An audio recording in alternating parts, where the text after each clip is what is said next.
Fala galera, e aí, preparados para mais uma edição do nosso JS News?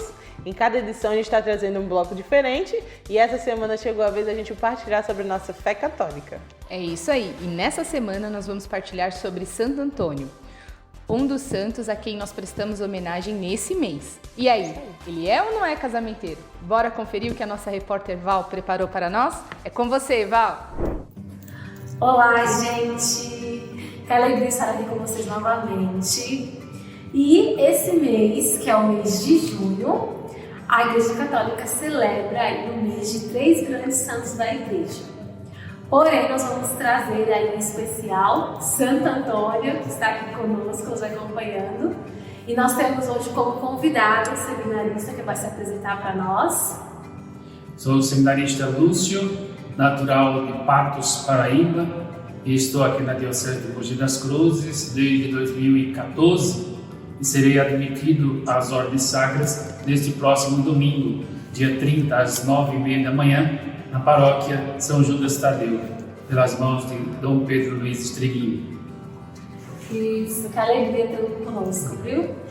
Lúcia, você poderia partilhar com a gente um pouquinho onde nasceu Santo Antônio, quem foi Santo Antônio? Vamos lá, esse grande homem, apesar de ser tão jovem, se tornou um grande homem na igreja. Ele nasceu em Lisboa e seu nome de nascença era Fernando Antônio de Borlões, né? Seu nome de nascença.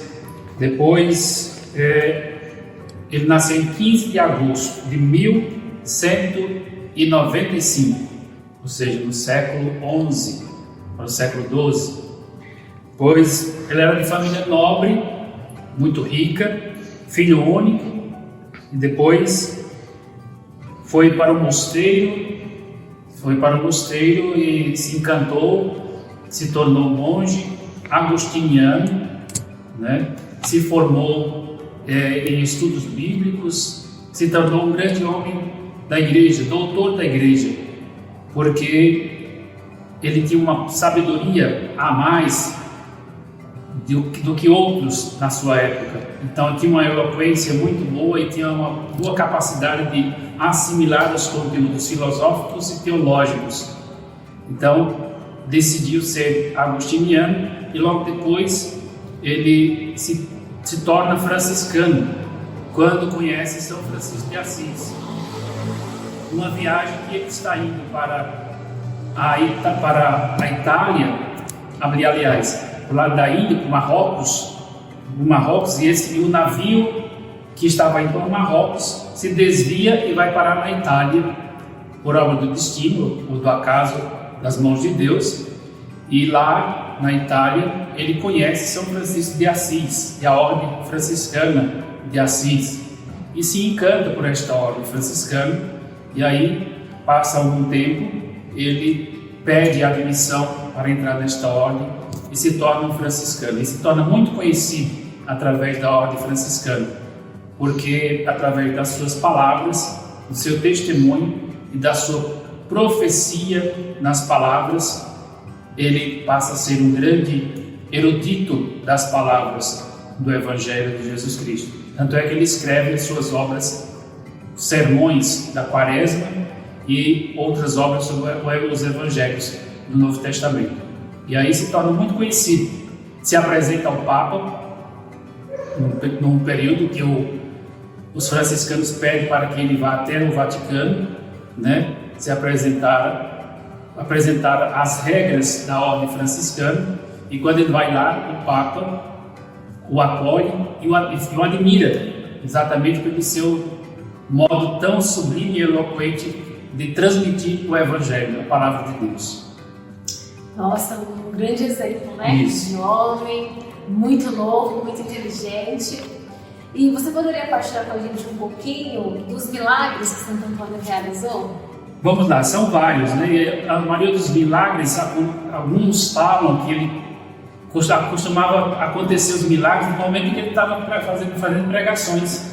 Que interessante, né? No momento que ele estava fazendo pregações em praças públicas ou nas igrejas, acontecia de pessoas ficarem curadas, de pessoas cegas ficarem curadas das cegueiras, pessoas coxas, ficaram curadas, né? E outras tantas curas aconteceu durante sua vida. Ele tão jovem, né? Tão jovem, tanto é que ele vai falecer mais ou menos com 36 anos. Então, tão jovem, mas com tanto poder da palavra, com tanto poder de exemplo, de testemunho, de vida, ele é capaz de converter tantas pessoas. Tanto é que na história conta que em praça pública, ao redor dele, juntava-se mais ou menos 30 mil pessoas. 30 mil pessoas naquela época, né? Então, naquela época, em 1200 e pouco já, mais ou menos, 1210, 1220, por aí, mais ou menos. Então, ao redor dele, quando ele estava para falar do Evangelho, para pregar a palavra de Deus, acontecia vários milagres, tantos e tantos milagres. E aconteceu um fato até interessante na história, que uma vez as pessoas não queriam mais escutar de Santo Antônio, e ele foi falar para os peixes, no lago dos peixes, né? E os peixes começaram a escutá-lo. Juntou a quantidade de peixes no lago para escutá-lo. Aqueles que não queriam mais escutar a sua palavra, os peixes começaram a escutar. Um dos fatos, se é verdade ou não, existe essa história de Santo Antônio. Uma outra história também de Santo Antônio é que um homem muito rico duvidava também das palavras de Antônio, e também duvidava dos milagres dele, né? E duvidava principalmente da Eucaristia. Então, o que Santo Antônio fez?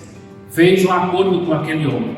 Pediu que aquele homem rico colocasse o seu animal, o cavalo ou jumento, para ficar sem comida por alguns dias.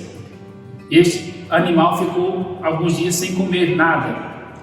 E aí Santo Antônio disse: traga agora o cavalo depois, e eu vou colocar a Eucaristia e um feixe de capim, para ver a qual dos dois ele vai se curvar primeiro, se é o capim ou a Eucaristia. E conta que o jumento, o cavalo, se ajoelhou diante da Eucaristia, né? E deixou o alimento de lado, que estava com fome, que deveria ter sido o primeiro, que era animal, né? Então é esses e outros milagres que aconteceu, né, na vida de Santo Antônio. Por isso ele se tornou tão famoso tão cedo. Sim. E para as moças aí, os moços que desejam se casar, e essa história aí de que Santo Antônio é casamenteiro, conta pra gente um pouquinho. Então, essa história parte exatamente de não sei se é verídica, mas conta-se que uma moça estava louca para se casar e pedia muito a intercessão de Santo Antônio, se ajoelhava diante de Santo Antônio, da imagem de Santo Antônio, pedindo para se casar. Porque na época as moças pagavam dotes e ela não tinha dotes para pagar ao noivo, à família do noivo. Então não tinha riquezas nenhuma para devolver à família do noivo. E aí ela ajoelhou várias vezes diante da imagem de Santo Antônio, pedindo uma graça para que ela pudesse casar. E conta que do nada começou a cair moedas de ouro perto dessa mulher, né? E ela começou a juntar essas moedas de ouro, apareceram essas moedas de ouro, e ela conseguiu pagar o dote e casar. Uma outra história também se conta é de que uma outra mulher estava muito atordoada, pedindo sempre para casar e não arrumava nenhum namorado. E ela pegou a imagem de Santo Antônio com raiva, pegou a imagem, jogou pela janela. A imagem bateu na cabeça de um moço que estava passando pela rua. E então, nesse momento, ela correu para socorrer o rapaz. E a partir daquele momento, começou a amizade, começou o carinho, e ela começou a namorar aquele rapaz e eles se casaram. Então, essas são mais ou menos as fábulas do santo casamenteiro que se tem sobre Santo Antônio. Alguns colocam Santo Antônio de cabeça para baixo e só tira Santo Antônio depois que arruma o namorado, né? Faz as promessas. Mais ou menos assim. Sim, muito bom, né? Então, você, né, que nós recebemos, né, quem quer casar, melhor rezar. Para Santo Antônio, que ele vai ajudar. Você poderia falar pra gente quando ele faleceu, a canonização dele? Certo. Santo Antônio faleceu no dia 13 de junho de 1231. 1231. Portanto, nós vamos fazer, sabe quantos anos? 780 anos da sua canonização. 781 anos de sua canonização. Não, 789 anos de sua canonização. Ele morreu no dia 13 de junho de 1232 e já no mesmo ano já começou a fazer o processo de canonização dele. Foi muito rápido, ele morreu mais ou menos com 36 anos e como ele antes de morrer ele já tinha a fama de santo por conta dos milagres, então depois que ele morreu logo se fez também o processo de canonização, né? Então o processo foi declarado em 1900. Ele foi declarado também padroeiro de Portugal, como é a sua origem, nasceu em Portugal, em 1934. E ele também foi proclamado doutor da Igreja pelo Papa Pio XII em 1946. Então ele é doutor da Igreja e padroeiro de Portugal. Conhecido também como Santo Antônio de Pádua, porque, como eu falei no início, ele foi parar na Itália e foi onde ele morreu, em Pádua, na Itália, né? Aos 36 anos de idade. Mais ou menos isso, um pouco da história de Santo Antônio. Sim, muito bom, né? A gente conhecer um pouquinho da história de Santo Antônio. Muito obrigada, Lúcio, pela sua presença, pela disponibilidade. Você quer fazer uma oração, pessoal? Vamos fazer. Vamos pedir a Santo Antônio aqui uma prece, né? Desses tempos difíceis, um responsório aqui de Santo Antônio.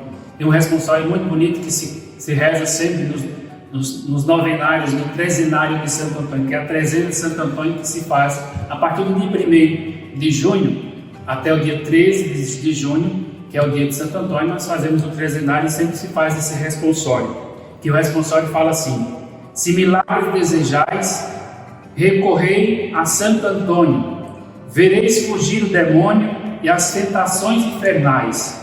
Recupera-se o perdido, rompe-se a dura prisão e no auge do furacão segue o mar embravecido.